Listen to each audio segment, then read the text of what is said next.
to the moon. Let's go, let's go, let's go. Geeks Vision prediction video.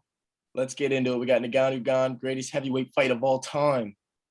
Give me that. Here we go. Let's get it. It's at the Honda Center in Anaheim, California, Saturday, January 22nd, 6 p.m. Let's get right into it. First fight of the night is a female bout.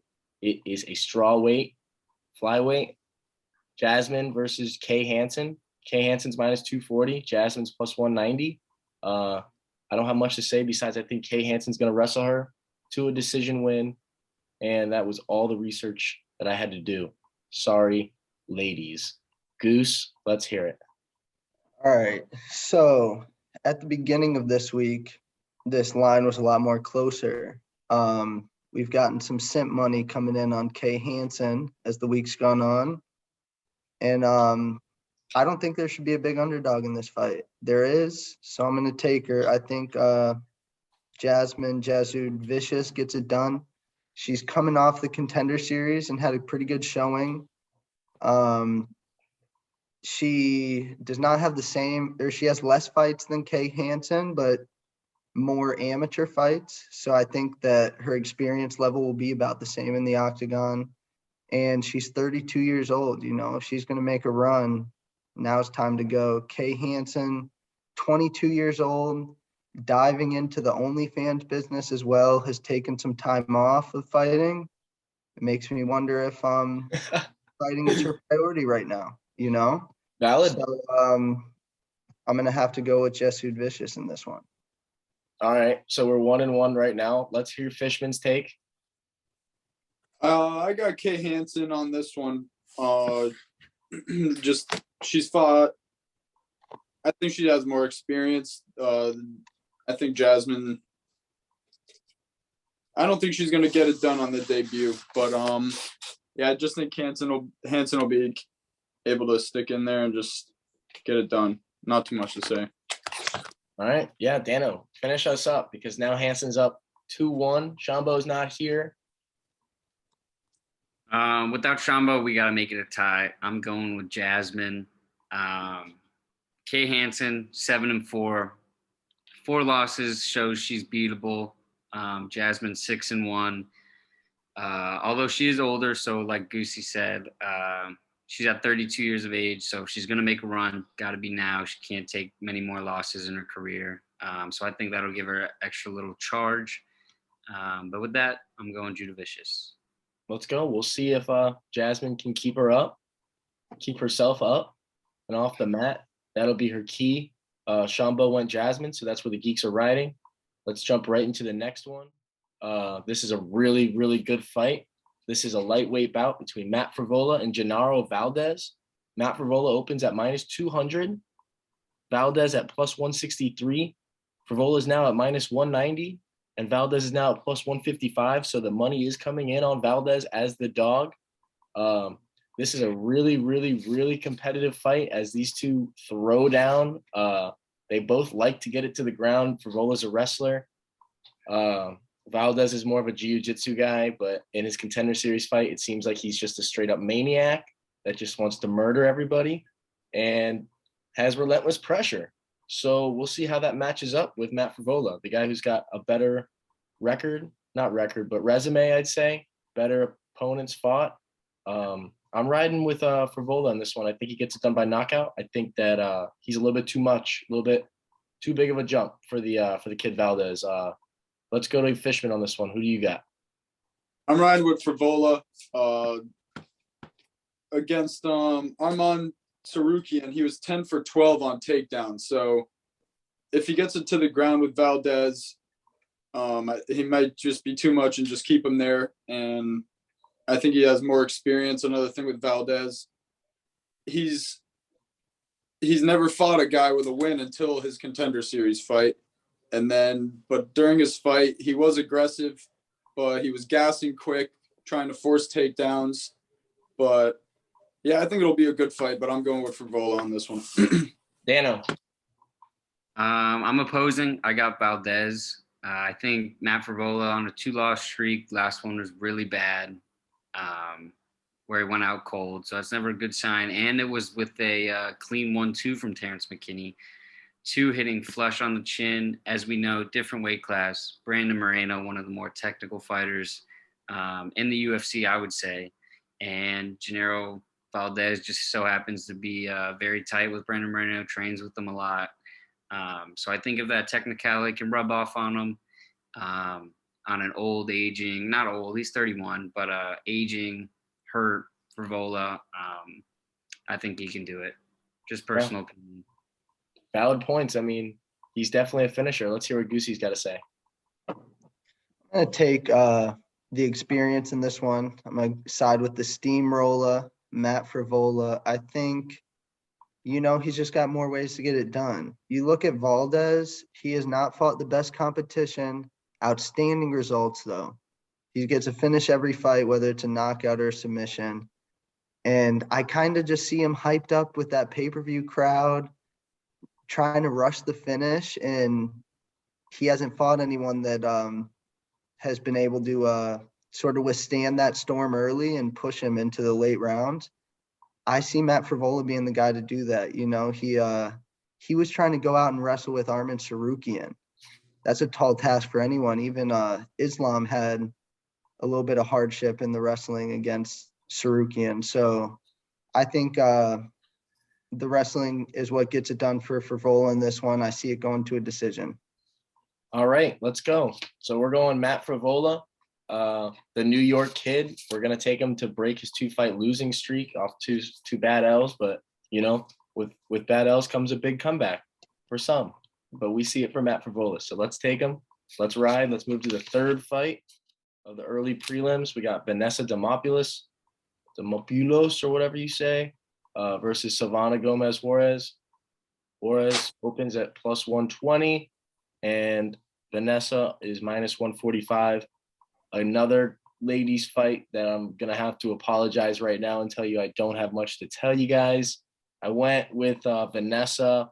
I took her by decision because why wouldn't I? Let's go, Dano. Pretty much same boat. Don't know much about these girls. I know we talked about them last week, and I think I was with Demopoulos, so I'm going to stick with that. Just got pushed back a week later. I think same result. All right, let's go, Goose. All right, so I'm going to side with Demopoulos in this one. And you look at it on paper, it should be a pretty close match. Both girls are coming into their second fight in the UFC after losses in their debut. I just think Demopoulos, with her ground game, she's going to find the submission. You look in last fight out, Silvana Juarez got armbarred. And you go down the Demopoulos record, she has a knack for getting the armbar. Among a few other submissions, but I think you give her enough time, she's going to find it and ultimately end the fight. So give me Demopoulos in this one. Fish. I'm going with Demopoulos. I think she's fought better opponents. Her last fight was against JJ Aldrich. She did lose, but she's like I said, fought higher level opponents. Her significant striking's higher, and her accuracy is double it. And I think she's got Silvana beat in this one. Yeah. All right. So on that one, we're actually all riding on Vanessa Demopoulos. Shambo was the only one in the 5 of us to say that Juarez will come out on top, but he's definitely saying that for the boys, because when you see her walk out, you will understand. You will just know. You will know why Shambo picked her. So let's move on to the next one. Here we go. All right, up next, we got a banger coming up. Let's go. It's a welterweight fight. It's Michael Morales versus Trevin Giles. Trevin Giles comes out as an underdog, plus 110. Morales is minus 136. Trevin Giles is a cop in Houston, Texas. Let the crowd know.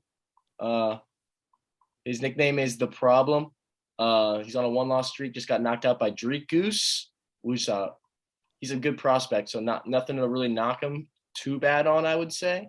Michael Morales is coming off a great decision win on the Contender Series. He was the featured bout. He's a great talent. Dana White, quote for quote, this kid can be great. So let's hear it from Fishman to rip it. So to start off, with Morales, it's his debut. His last win was a unanimous decision of the Contender Series. He has 9 knockouts and 1 submission, so he's a striker. But one thing that was a flag for me, he's never fought a guy with a winning record until the Contender Series, and it went to a decision. So I'm going to have to go with Giles. More experience. He's had 8 fights in the UFC versus a guy with his debut on a pay-per-view card, and his takedown accuracy is 80%. He's beat Roman Dolidze, James Krause. So I'm going with the guy with more experience on this one. He's also the underdog, so that's always great to hear. Yeah. All right, Goose, throw something at us. All right. So you got Michael Morales. Dana White hyped him up off the Contender Series. 20 years old, putting him on a pay-per-view. I mean, that's a lot of pressure for a guy in his first UFC fight. And especially against a savvy veteran in Trevin Giles. Pretty good all-around skills. I think his boxing skills are where he's most savvy. But he can also turn to the grappling game too if it starts to get a little hairy for him on the feet. I think I'm just going to take his experience and especially in the bright lights on a pay-per-view. He's been at he was on the McGregor Poirier card in the summer. So I think he's going to be used to the bright lights, and he's got enough to get it done by decision, I think. I'm going to go with Giles. Let's go. So we got 2 people on Giles right now. Dano.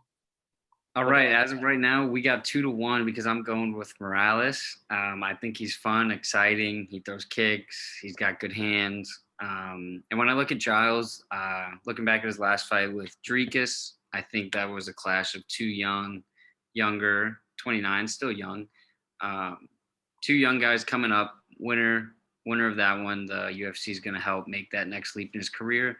And I think Giles kind of getting fed. I think this is a big name for Morales. If he can get a dub, this would be a respectable opponent, good opponent. Trevin Giles, underdog, not bad. It's going to be a scrap. I think it's going to be a crazy fight. But I'm going with Morales. I can't agree more, Dano. Let's go. Let's tie it up 2-2 because I'm taking the kid, Michael Morales. And I think this kid's got talent. I think this kid's got some serious potential to be something really, really good. He comes from a huge Muay Thai background where he's a national champion. This kid can strike with the best of them. And here's the thing about it that gets me. He's got the gas tank to go with it.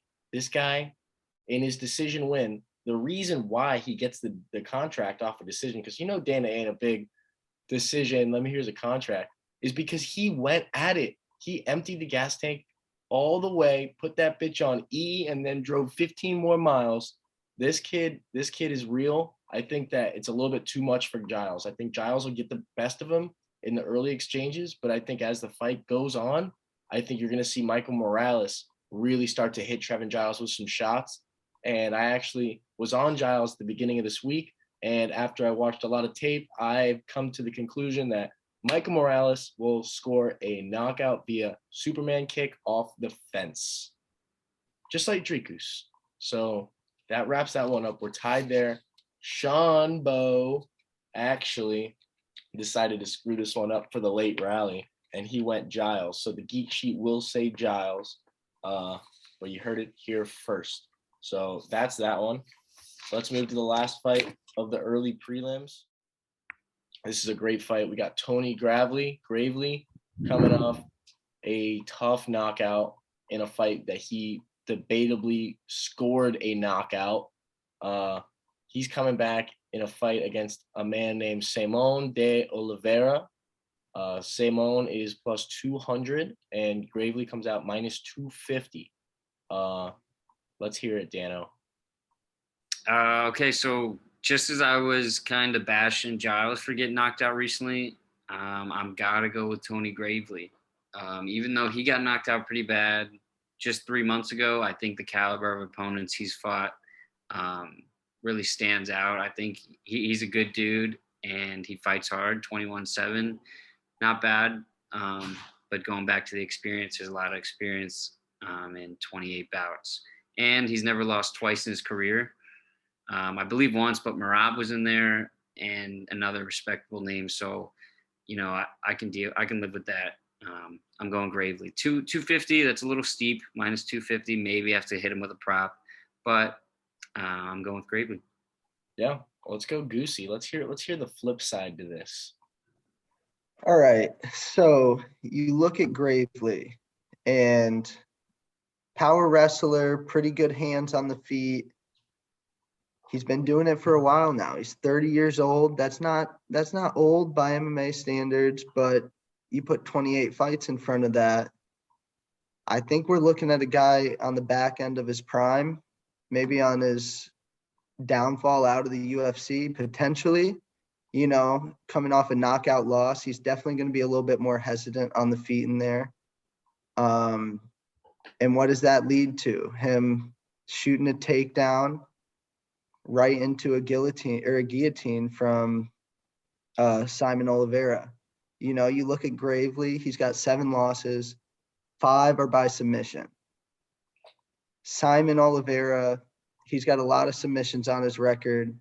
You know, he had a split decision win or a close decision win on the Contender Series, and Dana still took him on. I think Dana sees something in him. I went and looked at his fights before the UFC. He's beaten good competition.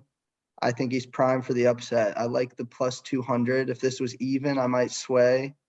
But for a guy as dangerous as Oliveira is, I'll take plus 200 on him. Let's go. Good value pick right there. Fishman, what do you got?